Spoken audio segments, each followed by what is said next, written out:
영상에 보이는 것은 세계 유일의 스텔스 구축함 줌 왈투어입니다. 줌 왈투어는 미국이 개발 비용만 9조 원을 들여 개발하였으며 중국 항공모함을 단 한 척으로 박살낼 수 있는 구축함입니다. 줌 왈투어의 특징적인 것은 기존의 함포 구경은 120mm가 최대 구경이었지만 줌 왈투어는 함포의 구경만 무려 155mm로 확대되고 함포도 이문을 탑재해 더욱 강력해졌습니다. 방어용 무기도 보통의 20mm 팔랑스가 아닌 MK100 57mm 함포 2문을 탑재하였습니다. 무엇보다도 놀라운 것은 기존의 이지스함보다 32배가 민감한 X밴드 레이더가 탑재되어 있고 적이 초음속 대함미사일로 공격해오면 미사일의 전자회로를 불능화시키는 강력한 전자전 능력과 적 잠수함에서 탐지가 불가능할 정도로 무음 수준으로 향상시킨 미국의 최신 스텔스 구축함입니다. 이에 중국은 미국의 최신 스텔스 구축함보다 기능과 성능은 물론 최신의 첨단 장비 탑재와 최고의 인력을 갖춘 중국의 난창함을 건조하였다라고 자랑하였습니다.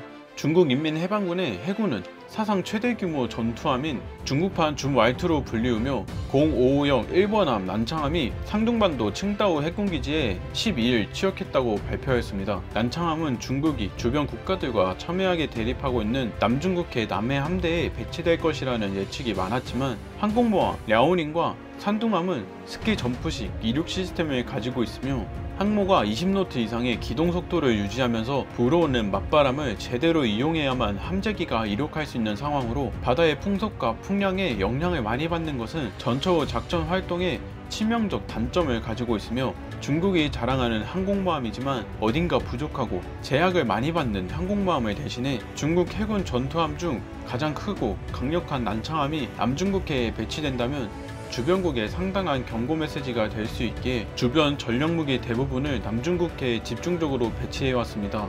하지만 중국은 예상을 뒤엎고 난창함을 북해 함대, 즉 대한민국 서해 앞바다에 배치하였습니다. 북해 함대에는 항공모함 랴오닝함을 비롯해 4척의 방공 구축함과 2척의 범용 구축함 등 대형 구축함이 총 6척 이상 북해에 작전 중에 있습니다. 또한 중국의 군사 전문 관계자들은 난창함을 필두로 한반도 주변 해역을 관할하는 북해 함대에 배치될 0550 구축함이 한반도에 미칠 영향이 기존 전력과 차원이 다르다라고 주장하고 있습니다. 전문가들은 중국의 난창함이 한국 서해바다에 배치되는 것은 한국에 엄청난 위협이 된다고 전하였습니다. 가장 큰 이유로는 한국 스텔스기 F-35의 제약입니다.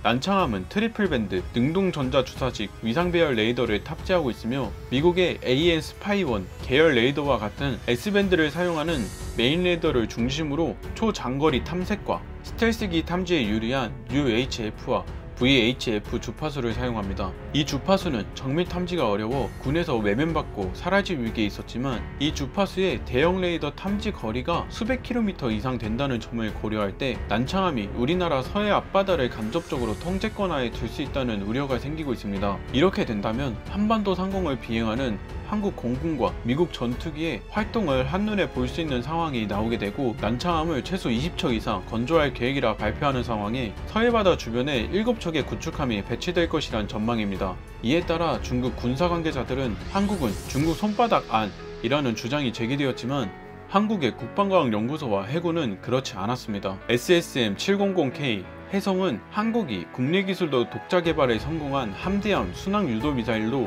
국방과학연구소가 개발을 총 주관하고 넥스원이 시제 종합업체로 참여한 프로젝트입니다. 사거리가 200km에 이르는 순항미사일인 함대지형 해성2와 잠대지형 해성3가 있으며 적 중심을 원거리에서 정확하게 타격할 수 있습니다. 대한민국이 자체 개발한 아음속 대함미사일인 해성은 불가사리라는 의미를 가지고 있으며 충무공 이순신급 구축함과 세종대왕급 구축함, 윤영하급 고속함, 인천급, 대구급 호위함, 포항급 초계함 등에서도 탑재되어 있으며 차기 구축함에도 장착될 예정이고 앞으로 대한민국 해군에 있어 표준적인 대함 무장이 될 아음속 유도미사일입니다. 이 미사일은 적군이 쏜 미사일의 요격 과정을 피하기 위한 회피 기동을 하며 하품보다 강력해진 엔진을 사용하고 있으며 양 측면에 공기 흡입구를 가지고 복잡한 회피 기동에서도 안정적으로 터보팬 엔진에 공기를 공급해줄 수 있는 덕분에 단순히 좌우로 움직이는 회피기동과 달리 대각선으로 이동하는 등 복잡하고 다양한 회피기동을 할 수 있습니다. 또한 이 외에도 대전자전 능력을 보유한 KO 밴드 마이크로파 탐색기와 스트랩다운 관성 함법 장치와 위성 함복장치, 전파 고도계 등을 활용하는 정밀 유도 알고리즘이 적용되어 높은 생존성과 명중률을 보유하고 있습니다. 하지만 남미 해군이 해성 유도 대함미사일을 2발 발사하였지만 모두 빗나가 명중률 0%를 기록하는 망신을 당할 뻔했지만 발빠른 대처로 현지의 기술진을 급파하여 원인을 찾았으며 오작동을 낸 이유는 센서를 북반구 센서로 설정해놓고 남반구 근처인 콜롬비아에서 발사 시범을 한 해프닝으로 끝났습니다. 또한 대한민국이 자체 개발한 아음속 대함미사일을 필리핀과 주변 동남아시아에 수출함으로써 한국의 기술력을 세계에 알렸고 중국이 서해바다 진출과 남중국해 진출을 억제하는 무기로 인정받았습니다. 현재 중국은 대내외적으로 많이 혼란스러운 시기이며 남중국해는 물론 우리나라 서해 앞바다까지 차지하려는 중국의 미래 방향성에 집중할 때인 것 같습니다. 대한민국은 현재 영공과 영해를 수호하려는 육해 공군의 노력은 끊임없이 진행 중이며 국방력을 더욱더 강화하고 지금처럼 기술력을 높여 외세에 눈치 보지 않는 대한민국이 되었으면 합니다. 이상 김세상이었습니다. 시청해주셔서 정말 감사합니다. 오늘도 행복한 하루 보내시길 진심으로 바랄게요.